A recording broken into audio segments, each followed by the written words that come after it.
நிகழ்விலே தமிழீழம் தொடர்பான தமிழ்நாடு மாணவர் கூட்டமைப்பினுடைய தீர்மானங்களை வாசிக்கிறேன்.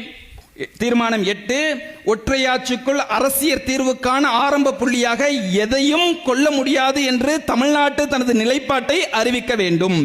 இலங்கை ஒற்றையாட்சிக்குள் 13வது சட்ட திருத்தம் போன்றவற்றால் உருவாக்கப்பட்டிருக்கும் எந்த ஒரு ஒழுங்குகளையும் அவைக்கு அர்த்தம் இருக்கிறதா இல்லையா என்பதற்கு அப்பாற்பட்டு இலங்கை அரசு நீக்குவதை எதிர்க்கின்ற அதே வேளை இவ்வாறான சட்ட திருத்தங்கள் ஈழத்தமிழர் அரசியல் வரலாற்றில் ஒட்டுமொத்தமாக தந்தை செல்வாவின் காலத்திலிருந்து ஏற்றுக்கொள்ளப்படாத ஒற்றையாட்சிக்குள் அர்த்தமற்ற அதிகார பரவலாக்கத்திற்குரிய தீர்வுகளாகவே முன்வைக்கப்பட்டிருப்பதால் அவற்றை ஒருபோதும் அர்த்தமுள்ள அதிகார பங்கீடு நோக்கிய தீர்வுகளுக்கான ஆரம்ப புள்ளியாக கூட பார்க்க முடியாத, எவராலும் ஒருபோதும் அசைக்கப்பட முடியாத, தளர்த்தப்பட முடியாத தமிழ்நாட்டு நிலைப்பாடாக இருக்க வேண்டும்.